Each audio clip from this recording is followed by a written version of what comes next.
So as we were discussing about the airplane rule in the previous video, just let us have a recap of that. So we have seen the 45-degree airplane rule and the 63.5-degree airplane rule already. So here it is meant to restrict the height of the building. Okay, so 43.5-degree rule, 45-degree airplane rule and 63.5-degree airplane rule.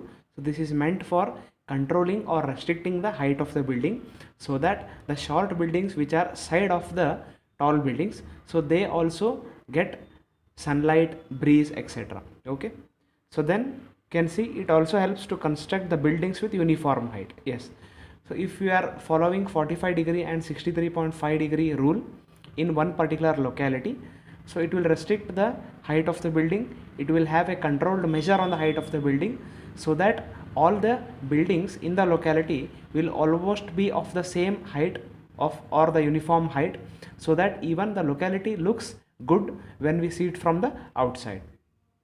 Then one thing we have to note here, the height of the building, it also depends upon the vicinity of the airports.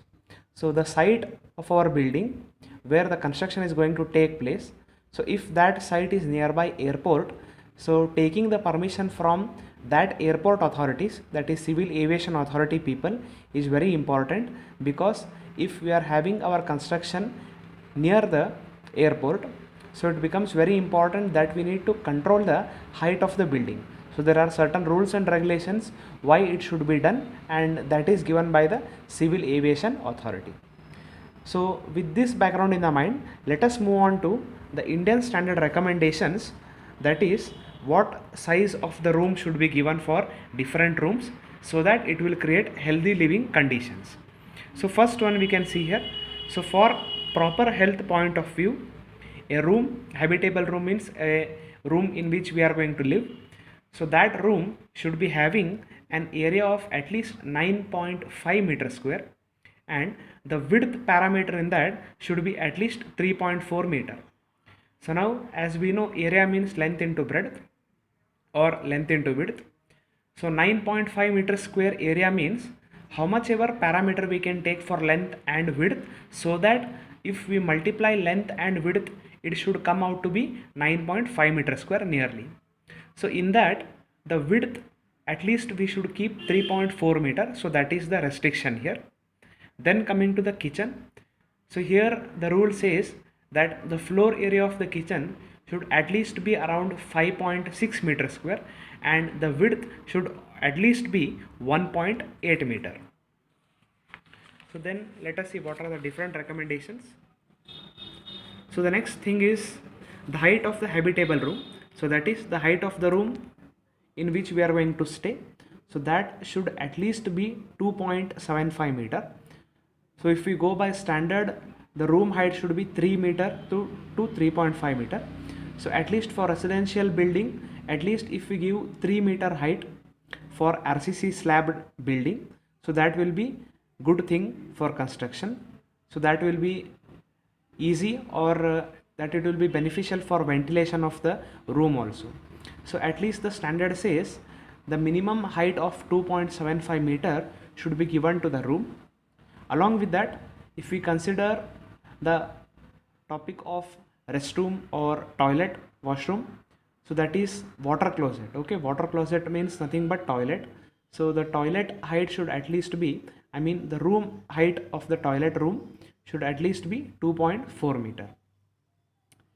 Then coming to the door and window area and the ventilator area. So how much lighting, how much ventilation is essential for having all these room dimensions. Okay, or I had to say vice versa. So for what room size we have to fix, so that we are having good ventilation and good lighting. So let us see here.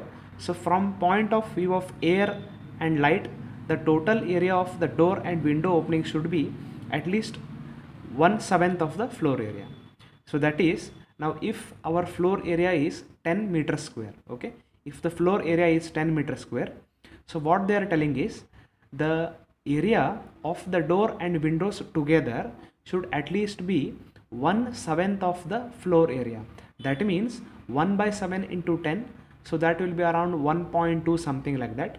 So for a floor area of 10 meters square, the area of the doors and windows together should at least be 1.2 or 1.3 meter square, so that we will be having good ventilation and the lighting in the room. Then coming to the ventilators aspect, so here we can see the ventilators of the total area at the rate of 1 meter square per 10 cubic meter of the space of the room should be provided. So that is, if we consider the volume of the room, that is length into breadth into height, so that will be in meter cube. So for 10 meter cube volume of the room, so at least 1 meter square area ventilator should be provided. That is what this point is saying. So then coming to the minimum height of the plinth. So as we have discussed in the previous videos, the plinth height means it is the height from the ground level. Okay, so the plinth height should be at least 45 centimeter above the road level or the plot level, whichever is higher. So 45 centimeter will work out to be 450 mm. So then coming to the sanitary requirements.